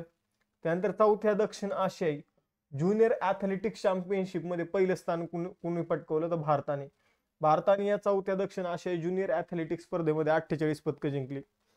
पॅरिस ऑलिम्पिक मध्ये भारताचं स्थान काय राहिलं ते 71वं, ज्यामध्ये भारताने 1 रौप्य पदक तर 5 कांस्य पदकं जिंकून 6 मेडल जी आहे ती जिंकली. यामध्ये US पहिल्या क्रमांकावर राहिलेला आपल्याला बघायला मिळतो. त्यानंतर दुसरा क्वेश्चन आहे, इंडिया स्किल रिपोर्ट 2025 नुसार रोजगाराच्या बाबतीत भारतात कोणते राज्य अव्वल आहे? तर रोजगाराच्या बाबतीत महाराष्ट्र जे आहे मित्रांनो ते अव्वल स्थानावर आहे. आपण जर बघितलं तर इंडिया स्किल रिपोर्ट 2025 नुसार, तर मोस्ट इम्पॉर्टंट यावर आपले 100% क्वेश्चन येऊ शकतो बघा. तर इंडिया स्किल रिपोर्ट 2025 नुसार महाराष्ट्रामध्ये सगळ्यात जास्त रोजगार उपलब्ध आहे. रोजगाराच्या बाबतीत महाराष्ट्रामध्ये 84% लोकांना रोजगार मिळतो. दिल्लीमध्ये 78%, कर्नाटकमध्ये 75%, आंध्र प्रदेशमध्ये 72%, केरळमध्ये 71%, तर UP मध्ये 70%. तर तुम्हाला पहिले 3 तर लक्षात ठेवायचे, महाराष्ट्र, दिल्ली आणि कर्नाटक. यानंतर तिसरा क्वेश्चन बघा, राजस्थान सरकार दरवर्षी कोणत्या तारखेला प्रवासी राजस्थान दिवस साजरा करतं? तर बघा, प्रवासी राजस्थान दिवस जो आहे तो 10 डिसेंबरला सेलिब्रेट केला जातो. या फेस्टिवल मध्ये जर आपण बघितलं तर राजस्थान काय करतं, तर भारतातून तसेच विदेशातून गुंतवणूक राजस्थानमध्ये आणण्याचा प्रयत्न करत असतं. तर 10 डिसेंबरला हा उत्सव जो आहे तो सेलिब्रेट केला जातो. राजस्थानचे मुख्यमंत्री कोण आहे, तर भजनलाल शर्मा, तर हे या महोत्सवाचं आयोजन करत असतात. आपण जर बघितलं तर राजस्थानची राजधानी जयपूर, मुख्यमंत्री भजनलाल शर्मा, राज्यपाल हरिभाऊ बागडे. स्थापना करण्यात आली राजस्थानची 1 नोव्हेंबर 1956. राजस्थानमध्ये लोकसभेच्या 25 जागा, तर राज्यसभेच्या 10 आणि विधानसभेच्या 200 जागा आपल्याला बघायला मिळतात. चौथा क्वेश्चन आहे, कॅश फ्री पेमेंटसाठी ब्रँड अँबॅसिडर म्हणून कोणाची नियुक्ती करण्यात आली? तर कॅश फ्री पेमेंटसाठी ब्रँड अँबॅसिडर राजकुमार राव यांना बनवण्यात आलेला आहे. तर बघा मित्रांनो, बघा कॅश फ्री पेमेंट्स नावाची एक ऑर्गनायझेशन आहे. तिची स्थापना जी आहे ती 2015 मध्ये करण्यात आली होती. बेंगलोरमध्ये तिचं मुख्यालय आहे. आकाश सिन्हा आणि रिजू दत्ता हे कोण आहे, तर तिचे संस्थापक आहे. तर बघा, कॅश फ्री पेमेंट जो प्लॅटफॉर्म आहे, ठीक आहे, तर त्याने अलीकडे राजकुमार राव यांची ॲज अ ब्रँड अँबॅसिडर म्हणून नियुक्ती केली आहे. आता महत्त्वाचे ब्रँड अँबॅसिडर बघून घेऊया. जसं की केंद्रीय बंदरे, जहाज आणि जलमार्ग मंत्रालयाने कुणाला ब्रँड अँबॅसिडर म्हणून नियुक्त केलं? Manu Bhaker. युरोग्रिप टायरने MS Dhoni. United nation global climate brand ambassador म्हणून कुणाची नियुक्ती केली? तर शुभ, पंजाबी रॅपर आहे. मध्य प्रदेश सरकारचं जे पर्यटनाचा ब्रँड अँबॅसिडर आहे तो आहे पंकज त्रिपाठी. थायलंडचा पर्यटन ब्रँड अँबॅसिडर सोनू सूद आहे. लॉरियल पॅरिसचा ब्रँड अँबॅसिडर आलिया भट. MotoGPचे brand ambassador Shikhar Dhawan. Indian cyber crime coordination सेंटरचा brand ambassador Rashmika Mandanna. UNICEF इंडियाच्या ब्रँड अँबॅसिडर करीना कपूर खान. तंबाखू नियंत्रण संस्थेच्या ब्रँड अँबॅसिडर PV सिंधू. सिट्रॉनच्या brand ambassador Mahendra Singh Dhoni. Space इंडियाचे brand ambassador Sanjana Sanghi.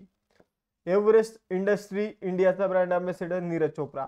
SBIचा brand ambassador MS Dhoni. All India pickle ball असोसिएशनचे ब्रँड अँबॅसिडर मंदिरा बेदी. यानंतर 5वा क्वेश्चन आहे, नोव्हेंबर 2024 मध्ये आंतरराष्ट्रीय क्रिकेट परिषदेद्वारे महिन्यातील सर्वोत्तम खेळाडू म्हणून कोणाची नियुक्ती करण्यात आली? तर बघा, हे नोव्हेंबर महिन्याचा परफॉर्मन्स पाहून हा अवॉर्ड जो आहे तो दिला जातो. तर नोव्हेंबर 2024 मध्ये हारिस राऊत आणि डॅनी व्हाईट हॉज या 2 खेळाडूंची मंथ ऑफ द आपण काय म्हणूया मंथ ऑफ द प्लेयर म्हणून निवड जी आहे तर ती इंटरनॅशनल क्रिकेट काउन्सिल मार्फत करण्यात आलेली नोव्हेंबर महिन्यासाठी. मग आपण जर बघितलं तर आपलं उत्तर असणार आहे 1 आणि 2 दोन्ही बरोबर आहे. तर आपल्याला लक्षात ठेवायचं आहे हॅरिस राऊत पाकिस्तानचा आहे आणि डॅनी व्हाईट हॉज जी ती इंग्लंडची आहे. यानंतर ICC स्थापना 15 जून 1909 मध्ये करण्यात आली होती. दुबईमध्ये हिचं मुख्यालय आहे. जय शाह तिचे अध्यक्ष आहेत. खेलो इंडिया हिवाळी गेम्स जी 2025 त्याचं आयोजन कोणतं राज्य किंवा केंद्रशासित प्रदेश करणार आहे? तर खेलो इंडिया विंटर गेम्स जे त्याचं आयोजन जम्मू काश्मीर जर आपण बघितलं तर फेब्रुवारी महिन्यात, आणि लडाख जर बघितलं तर जानेवारी महिन्यात. तर फेब्रुवारी आणि जानेवारी कोणते? 2025 फेब्रुवारी आणि जानेवारी.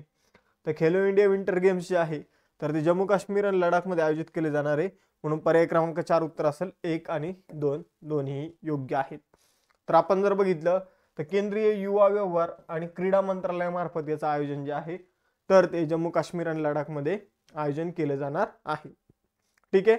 तर लडाखमध्ये 23 जानेवारी ते 27 जानेवारी आणि जम्मू काश्मीरमध्ये 22 ते 25 फेब्रुवारी या दरम्यान त्याचं आयोजन केलं जाणार आहे. ठीक आहे. आपण जर बघितलं तर अत्यंत महत्त्वाचे असतात खेलो इंडिया गेम्स, ज्यावर आपल्याला कोणत्या ना कोणत्या परीक्षेमध्ये प्रश्न विचारला जातो. मोस्ट इम्पॉर्टंट क्वेश्चन बघा, IMP एकदम. डिसेंबर 2024 मध्ये युनायटेड नेशन एन्व्हायरमेंट प्रोग्रामचा अर्थ चॅम्पियन अवॉर्ड विचारला जाईल बघा 100%. तर अर्थ चॅम्पियन अवॉर्डच्या 2024च्या जीवन गौरव श्रेणीने कोणाला सन्मानित करण्यात आलेला आहे? तर युनायटेड नेशन एन्व्हायरमेंट प्रोग्रामचा अर्थ चॅम्पियन अवॉर्ड माधव गाडगीळ यांना मिळालेला आहे. कुणाला मिळालेला आहे? माधव गाडगीळ. तर ज्येष्ठ पर्यावरण शास्त्रज्ञ माधव गाडगीळ यांना या पुरस्काराने सन्मानित करण्यात आलेले आहे. पश्चिम घाटाशी संबंधित एक समिती जी आहे ती माधव गाडगीळ यांच्या अध्यक्षतेखाली स्थापन करण्यात आली होती. आपण जर बघितलं माधव गाडगीळ यांच्यासोबत 6 व्यक्तींना हा पुरस्कार देण्यात आला, ज्यामध्ये ब्राझीलचे सोनिया गुजारा, चीनच्या ल्यू क्यू, अमेरिकेचे एमी बोवर्स कोर्डालिस, रोमानियाचे गॅब्रियल पॉन आणि इजिप्तचे पर्यावरण संस्था साकेम यांना हे पुरस्कार जे आहे अर्थ चॅम्पियन अवॉर्ड देण्यात आलेले आहे. बघा, युनायटेड नेशन एन्व्हायरमेंट प्रोग्रामची स्थापना 1972 मध्ये युनायटेड नेशनने केली होती. 193 देश सदस्य आहे. नैरोबी केनियामध्ये मुख्यालय आहे. कार्यकारी संचालक आहे डांगर अँडरसन. यानंतर 8वा क्वेश्चन आहे 2024 साठी वर्ल्ड टेनिस असोसिएशनने, महिला टेनिस असोसिएशनने सर्वोत्तम खेळाडू म्हणून कोणाची निवड केली? तर 2024 साठी वुमन टेनिस असोसिएशनने अरिना सबलेंका याची बेस्ट प्लेयर म्हणून निवड केलेली आहे, जी बेलारुसची आहे. ठीक आहे. तर अरिना सबलेंका नाव लक्षात ठेवायचं आहे. वुमन टेनिस असोसिएशनची स्थापना जून 1973 मध्ये करण्यात आली होती. सेंट पीटर्सबर्ग्स या ठिकाणी युनायटेड स्टेट्स मध्ये त्याचं मुख्यालय आहे. अध्यक्ष आहे मिकी लॉलर. इथं CEO आहे स्टीव्ह सायमन आणि संस्थापक आहे बिली जीन किंग. 9वा क्वेश्चन आहे बौद्ध वारसा स्थळांचं संरक्षण आणि संवर्धनासाठी कोणत्या राज्य सरकारने थायलंड सोबत सामंजस्य करार केला? तर बौद्ध वारसा स्थळांच्या संरक्षणासाठी गुजरात सरकारने थायलंड सोबत करार केलेला आहे. लक्षात ठेवायचंय बघा. तर आपण जर बघितलं तर गुजरात आणि थायलंड मिळून बौद्ध स्थळ जे आहे, बुद्धांची संबंधित जे काही त्यांचा वारसा आहे, ठीक आहे, तर त्या गोष्टींचं आपण म्हणूया संवर्धन करणार आहे आणि त्या संबंधी हा करार करण्यात आलेला आहे. यानंतर गुजरात विषय जाणून घेऊया. लोकसभेत जागा आहे 26, राज्यसभेत 11. गांधीनगर राजधानी, आचार्य देवव्रत राज्यपाल, भूपेंद्र पटेल मुख्यमंत्री. आणि गुजरातमध्ये जे राष्ट्रीय उद्यान आहे ते वासंदा, ब्लॅकबक, गीर, सागरी. तर हे राष्ट्रीय उद्यान गुजरातमध्ये आपल्याला बघायला मिळतात. 10वा क्वेश्चन आहे कोणते राज्य 17 ते 19 जानेवारी 2025 दरम्यान 4था ईगल नेस्ट बर्ड फेस्टिवल आयोजित करेल? तर ईगल नेस्ट बर्ड फेस्टिवल जो आहे 4था ईगल नेस्ट बर्ड फेस्टिवल 17 आणि 19 जानेवारी या काळामध्ये अरुणाचल प्रदेश आयोजित करणार आहे. ज्याचा अलीकडे लोगोचं वगैरे अनावरण झालेलं आहे. हा नवीन लोगो अरुणाचल प्रदेशचे मुख्यमंत्री पेमा खांडू यांनी तयार केलेला आहे, म्हणजे यांनी त्याचं अनावरण केलेलं आहे अपग्रेडेड लोगोचं.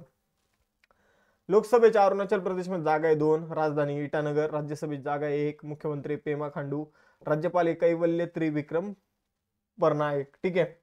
त्यानंतर जर बघितलं तर राष्ट्रीय उद्यान नामदाफा राष्ट्रीय उद्यान, मैलिंग राष्ट्रीय उद्यान आणि व्याघ्र प्रकल्प आहे नामदाफा, पक्के आणि कमलांग व्याघ्र प्रकल्प. त्यानंतर 11वा क्वेश्चन आहे भारतीय भाषा दिन 2024 कधी सेलिब्रेट करण्यात आला? तर बघा मित्रांनो, भारतीय भाषा दिन जो आहे तो 10 डिसेंबर रोजी सेलिब्रेट करण्यात आलेला, 11 डिसेंबर रोजी सेलिब्रेट करण्यात आलेला आहे. ठीक आहे. तर 11 डिसेंबरला हा सेलिब्रेट करण्यात आलेला आहे. महत्वाचा आहे भारतीय भाषा दिवस. ठीक आहे. तर भारतीय भाषांना प्रोत्साहन देण्यासाठी हा दिवस जो आहे तर तो सेलिब्रेट केला जातो.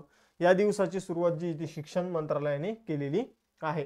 हा दिवस जो आहे तो प्रसिद्ध कवी सुब्रमण्यम भारती यांच्या जयंतीच्या दिवशी सेलिब्रेट केला तो. आजच्या लेक्चरला बघा, आज 21 डिसेंबर तारीख आहे आणि 21 डिसेंबरच्या चालू घडामोडी आज आपण इथं अभ्यासणार आहोत. तर सुरुवातीला जो पहिला क्वेश्चन आहे मोस्ट इम्पॉर्टंट आहे बघा, डिसेंबर 2024 मध्ये बायोसायन्स लीडरशिप साठी जमशेदजी टाटा पुरस्कार कोणाला प्रदान करण्यात आलेला आहे? तर बायोसायन्स, ठीक आहे, बायोसायन्स मध्ये लीडरशिप साठी जमशेदजी टाटा पुरस्कार जो आहे मित्रांनो तो किरण मुजुमदार शॉ यांना मिळालेला आहे. तर बायोसायन्सशी संबंधित यांची कंपनी आहे बायोकॉन आणि बायोसायन्स या क्षेत्रामध्ये एकदम उत्कृष्ट काम केल्याबद्दल, ठीक आहे, आपण असं म्हणू शकतो बायोलॉजिकल सायन्स, ठीक आहे, तर त्यामध्ये उत्कृष्ट काम केल्याबद्दल जमशेदजी टाटा पुरस्काराने किरण मुजुमदार शॉ यांना सन्मानित करण्यात आलेलं आहे. यानंतर अलीकडचे जे काही महत्वाचे पुरस्कार आहे ते सुद्धा रिवाइज करून घेऊया. रामन मॅग्सेसे पुरस्कार 2024 हायायो मियाझाकी यांना मिळाला. बुकर पुरस्कार समंता हार्वे यांना ऑर्बिटल कादंबरीसाठी आणि इंटरनॅशनल बुकर पुरस्कार जर बघितलं जेनी एरपेनबेक यांना कायरोस कादंबरीसाठी. यानंतर पुढे जाऊया. मिस युनिव्हर्स 2024 व्हिक्टोरिया केअर थेल्विक जे डेन्मार्कचे त्यांना बॅलेंडिओर पुरस्कार. रोड्री जो स्पेनचा खेळाडू आहे आणि महिलांमध्ये एताना बोनामाती यांना. Dominica award of honour Narendra Modi यांना. ॲबेल पुरस्कार गणित क्षेत्रातील नोबेल म्हणून ओळखला जातो मिशेल टालाग्रँड यांना. फिजी देशाचा सर्वोच्च सन्मान जो आहे companion of the order of Fiji Draupadi Murmu यांना. 2024 नेल्सन मंडेला पुरस्कार निमहास नावाच्या संस्थेला. त्यानंतर जागतिक अंतराळ पुरस्कार चंद्रयान 3च्या मोहिमेला. त्यानंतर 33वा सरस्वती सन्मान प्रभा वर्मा यांना. टर्नर पुरस्कार जसलीन कौर यांना. त्यानंतर गयाना आणि डॉमिनिकाचा सर्वोच्च सन्मान नरेंद्र मोदी यांना मिळालेला आहे. 70व्या राष्ट्रीय चित्रपट पुरस्कारामध्ये अट्टम हा बेस्ट चित्रपट, सर्वोत्कृष्ट अभिनेता ऋषभ शेट्टी कांतारा चित्रपटासाठी, सर्वोत्कृष्ट अभिनेत्री नित्या मेनन आणि मानसी पारेख, ठीक आहे, लक्षात ठेवायचे एवढ्या गोष्टी. त्यानंतर बघा दुसरा आणि मोस्ट इम्पॉर्टंट क्वेश्चन बघा, जी काळाची गरज आहे तो क्वेश्चन इथं 1 जानेवारी 2025 पासून मध्य प्रदेश मधील कोणत्या शहरात भिकाऱ्यांना भिक्षा देणं गुन्हा ठरणार आहे?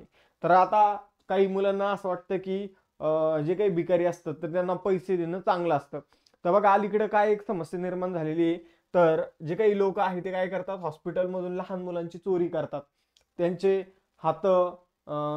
हाताला डॅमेज करतात, म्हणजे तोडतात, कधी कधी चक्क आपण जर बघितलं तर डोळे फोडतात आणि त्यांना भीक मागायला लावतात. तर इंदोरची जी महानगरपालिका आहे तर तिने एक जबरदस्त निर्णय घेतलेला आहे. तिने काय केलेलं आहे, तर लहान मुलांना भीक द्यायची नाही, अजिबात भीक द्यायची नाही. म्हणजे आपण जर बघितलं लहान मुलांना कुणीच भीक दिली नाही तर जे काही असे लोक आहेत जे लहान मुलांचा वापर करून पैसे कमवत आहे भिकेच्या माध्यमातून, तर त्याला कुठेतरी आळा बसेल. तर इंदोर महानगरपालिकेने सुरू केलं, जो लहान मुलांना सुरुवातीला भीक देईल तर त्याला डायरेक्ट त्याच्यावर FIR दाखल केली जाणार आहे आता. आणि त्याचबरोबर आता इथून पुढे यामध्ये वृद्ध लोकांना सुद्धा समाविष्ट करण्यात आलेले आहे. काही वृद्धांचा सुद्धा फायदा उचलत आहे, ठीक आहे. तर आपण जर बघितलं वृद्ध लोकांना जो भीक देईल आणि लहान मुलांना जो भीक देईल त्यांच्यासाठी इथं काय करण्यात आलेले, त्या व्यक्तींवर डायरेक्ट FIR दाखल केली जाणार आहे, ठीक आहे. तर बघा तुम्हाला काय वाटतं या निर्णयाविषयी, तुम्ही तुमचं मत व्यक्त करू शकता. पण लहान मुलांच्या बाबतीत जर बघितलं हा खूपच चांगला निर्णय झालेला आहे. यानंतर बघा मध्य प्रदेश राज्याविषयी जाणून घेऊया. 1 नोव्हेंबर 1956 स्थापना. भोपाळ राजधानी. मोहन यादव मुख्यमंत्री. मंगूभाई पटेल राज्यपाल. लोकसभेची जागा 29, राज्यसभेच्या 11 आणि विधानसभेच्या 230. मध्य प्रदेशची शेजारी 5 राज्य आहे. आपल्या महाराष्ट्राला सर्वात जास्त सीमा मध्य प्रदेशशी लागून आहे. 8 जिल्ह्याची सीमा मध्य प्रदेशला लागते महाराष्ट्राच्या. मग महाराष्ट्रात आहेच, पण गुजरात, उत्तर प्रदेश, छत्तीसगड आणि राजस्थान सुद्धा महाराष्ट्रासोबत आपल्याला बघायला मिळतं. त्यानंतर बघा तिसरा क्वेश्चन, इटालियन सरकारने कोणत्या देशाचे राष्ट्राध्यक्ष झेवियर मायली यांना त्याच्या इटालियन वंशामुळे इटलीचं नागरिकत्व दिलेलं आहे? तर झेवियर मायली बघा अर्जेंटिनाचे राष्ट्राध्यक्ष आहे आणि ते इटलीच्या वंशाचे, म्हणून त्यांना इटलीने त्यांच्या देशाचं नागरिकत्व दिलेलं आहे, ठीक आहे. तर अशी एक महत्वाची इंटरेस्टिंग अपडेट जी आहे तर ती अलीकडे घडलेली आहे. यानंतर पुढे जाऊया. आता इटली कुठे आहे? तर बघा मित्रांनो, इटली तुम्हाला इथं युरोपमध्ये बघायला मिळेल, ठीक आहे. आपण जर बघितलं तर मेडिटेरियन सी जो आहे, ठीक आहे, तर त्या ठिकाणी इटली बघायला मिळेल, युरोपच्या एकदम दक्षिण युरोपमध्ये. आणि त्याचबरोबर जर बघितलं तर इटलीचं चलन आहे इटलियन लिरा. राजधानी रोम. त्यानंतर जर बघितलं सर्जिओ मेटालेरा तिथले अध्यक्ष आहे, आणि पंतप्रधान आहे म्हणजे राष्ट्रपती आणि पंतप्रधान आहे जॉर्जिया मेलोनी. तर जॉर्जिया मेलोनी तुम्हाला सगळ्यांना माहीतच असेल. बघा मित्रांनो, इटलीमध्ये जगातील सगळ्यात छोटा देश आहे, तुम्हाला एक डॉट दिसत असेल, तो आहे व्हॅटिकन सिटी. ठीक आहे, तर व्हॅटिकन सिटी जो जगातील सगळ्यात छोटा देश आहे तो सुद्धा इटलीच्या आतमध्ये. यानंतर पुढे जाऊया, चौथा क्वेश्चन. डिसेंबर 2024 मध्ये फिफा सर्वोत्कृष्ट पुरुष खेळाडूचा पुरस्कार कोणाला मिळाला? तर फिफाचा सर्वोत्कृष्ट पुरुष खेळाडूचा पुरस्कार विनिसियस ज्युनियर याला मिळाला आहे.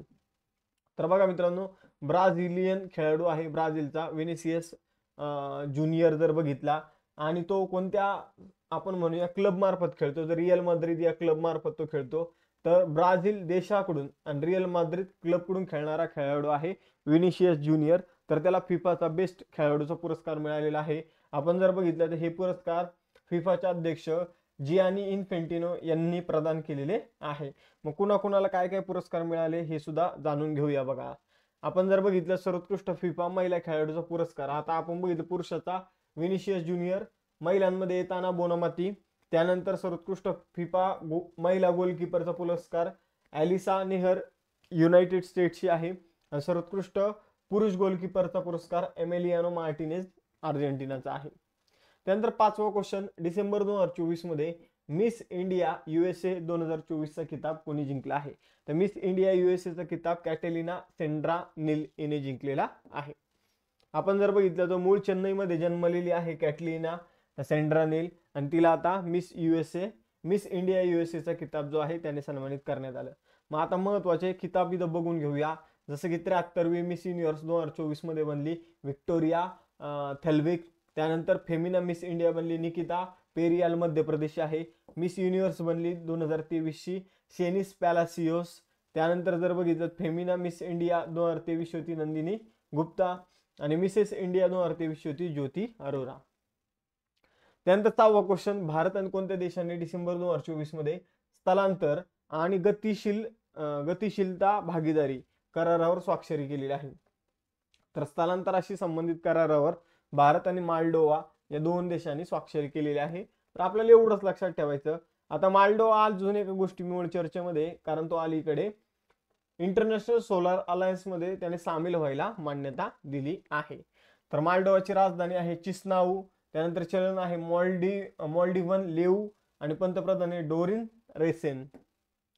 त्यानंतर बघा, मोस्ट इम्पॉर्टंट क्वेश्चन हा परीक्षेमध्ये विचारला जाईल मला असं वाटतंय. ठीक आहे, तर त्यामुळं लक्षात द्या. इथं वन नेशन वन इलेक्शन साठी आता वोटिंग झालेले लोकसभेमध्ये आपण जर बघितलं तर खूप जास्त विरोधात वोट पडलेली आहे. ठीक आहे, लोकसभेमध्ये पास झालं बिल, पण विरोधात जास्त वोट पडलेली आहे.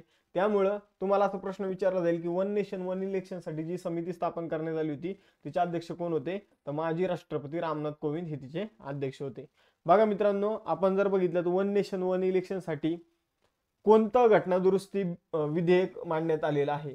तर वन नेशन वन इलेक्शन साठी जर बघितलं तर संविधानामध्ये 129वं घटना दुरुस्ती विधेयक जे आहे तर ते मांडलं गेलेलं आहे. ठीक आहे, तर लोकसभेत हे विधेयक मंजूर झालेलं आहे. 129वं घटना दुरुस्ती विधेयक इथं मांडण्यात आलेलं आहे. आता बघा मित्रांनो, आपण समितीचे अध्यक्ष बघितलं वन नेशन वन इलेक्शनच्या. अजून काही महत्वाचे अध्यक्ष बघू. रेल्वे बोर्डाचे अध्यक्ष जे आहे तर ते कोण आहे? Satish Kumar. State bank of इंडियाचे अध्यक्ष चल्ला Srinivasulu Shetty. News broadcaster and digital असोसिएशनचे अध्यक्ष रजत शर्मा. त्यानंतर भारतीय आयुर्विमा महामंडळाचे अध्यक्ष LICचे अध्यक्ष सिद्धार्थ मोहंती. केंद्रीय प्रत्यक्ष कर मंडळाचे अध्यक्ष रवी अग्रवाल.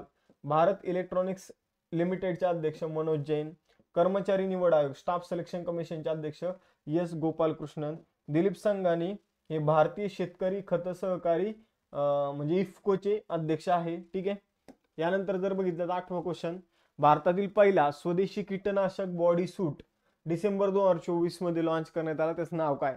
तर बघा मित्रांनो, आपण जेव्हा शेतीमध्ये फवारणी वगैरे करतो तर तेव्हा आपण जर बघितलं तर ते आपलं फवारणी वगैरे करतो तर ते किडे वगैरे आपल्या अंगावर येऊन बसतात. ठीक आहे, आणि त्याचबरोबर जर आपण बघितलं तर ते औषध सुद्धा आपल्या अंगाला लागतं. तर अशा केसमध्ये एक असा सूट बनवण्यात आलेला आहे की ज्याला किडे चिटकले की ते किडे पण मरून जातील आणि आपल्याला पण काही इजा होणार नाही.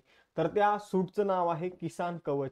तर भारतातील पहिला स्वदेशी कीटकनाशक बॉडी सूट डिसेंबर 2024 मध्ये लॉन्च करण्यात आलं, त्याचं नाव आहे किसान कवच.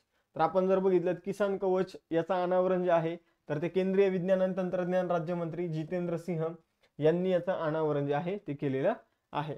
आपण जर बघितलं तर ब्रिक आणि सेफिओ हेल्थ प्रायव्हेट लिमिटेड या दोन कंपन्यांनी मिळून हा तयार केलेला आहे.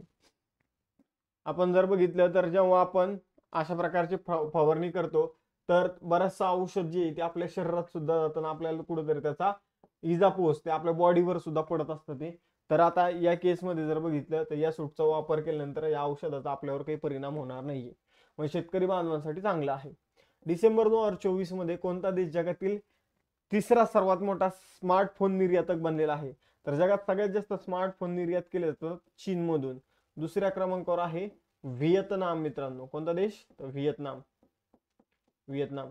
आता व्हिएतनामला आपण काय दिलेलं आहे, काय निर्यात केलेले संरक्षणाविषयी हे तुम्हाला कमेंट बॉक्समध्ये सांगा. आणि तिसऱ्या क्रमांकावर आलेला आहे मित्रांनो आता भारत. तर जगातील तिसरा सगळ्यात मोठा स्मार्टफोनचा निर्यातक देश कोणता बनलेला आहे? भारत. पहिल्या क्रमांकावर चीन, दुसऱ्यावर व्हिएतनाम, तिसऱ्यावर भारत. ठीक आहे, तर लक्षात ठेवायचे. भारत 2019 मध्ये स्मार्टफोन निर्यातीच्या बाबतीत 23व्या क्रमांकावर होता, आता डायरेक्ट तिसऱ्या स्पॉटवर येऊन पोहोचलेला आहे. बघा 10वा क्वेश्चन, INS निर्देशक नावाचं जहाज जे त्याचं अलीकडे अनावरण करण्यात आलेलं आहे आणि त्याचं अनावरण कुठे झालं तर विशाखापट्टणम या ठिकाणी झालेलं आहे. तर हे जहाज कोणत्या शिपयार्ड कंपनीने बनवलेलं आहे हे तुम्हाला सांगायचंय. तर बघितलं तर हे जे जहाज आहे INS निर्देशक, तर हे ग्रेस नावाच्या कंपनीने बनवलं, ज्याचा फुल फॉर्म आहे Garden Reach Ship Builders and Engineers. ही कंपनी जी आहे मित्रांनो ती बंगालमध्ये आपल्याला बघायला मिळते, पश्चिम बंगालमध्ये गार्डन रिच शिप बिल्डर्स ही कंपनी आहे. ठीक आहे, तर या कंपनीने जर बघितलं तर INS निर्देशक नावाचं जहाज जे आहे ते बनवलेलं आहे. ठीक आहे, तर बघा मित्रांनो आपण सर्वेक्षण विषयक जहाज जे आहे समुद्राचा सर्वे वगैरे करण्यासाठी बनवत आहोत आणि त्या सर्वेक्षण जहाजामधलं हे दुसरं जहाज आहे सेकंड. पहिल्या जहाजाचं नावच होतं INS सर्वेक्षण, दुसऱ्याचं आहे INS निर्देशक. ठीक आहे, तर हे नावं तुम्हाला लक्षात ठेवायची, परीक्षेमध्ये विचारली जाते. तर गार्डन रिच शिप बिल्डर्स कुठं आहे? तर कोलकाता या ठिकाणी आहे. त्यानंतर 11वा क्वेश्चन आहे, दिल्ली जिल्हा क्रिकेट असोसिएशनचे नवीन अध्यक्ष कोण बनले? तर रोहन जेटली. नाव लक्षात ठेवा, फक्त इतकं इम्पॉर्टंट नाही पण लक्षात असू द्या. दिल्ली जिल्हा क्रिकेट असोसिएशनची स्थापना 1934 मध्ये करण्यात आली होती.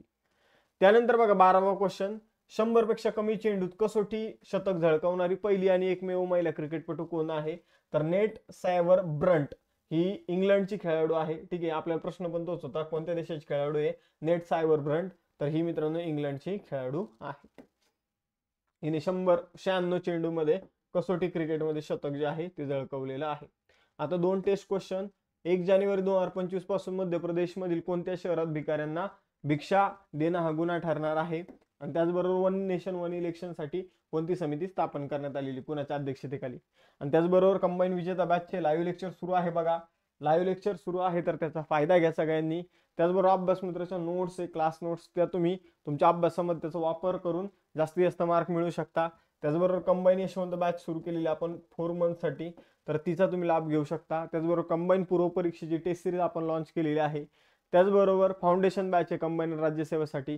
त्याचबरोबर सरळ सेवा, रेल्वे भरती, पोलीस भरती यासाठी सुद्धा आपल्याकडे बॅचेस आहे. तर बघा मित्रांनो, हे आपलं अभ्यास मित्र नावाचं ऍप्लिकेशन ते तुम्ही डाउनलोड करू शकता, टेलिग्राम चॅनल जॉईन करू शकता, इंस्टाच्या पेजला फॉलो करू शकता. तर अशा प्रकारे आजचं लेक्चर इथे संपतं. लेक्चर जर आवडलं असेल तर लेक्चरला लाईक, चॅनलला सबस्क्राईब करायला विसरू नका. थांबूया आता आपण इथं भेटूया नेक्स्ट सेशनमध्ये. चलो बाय बाय एव्हरीवन, जय हिंद.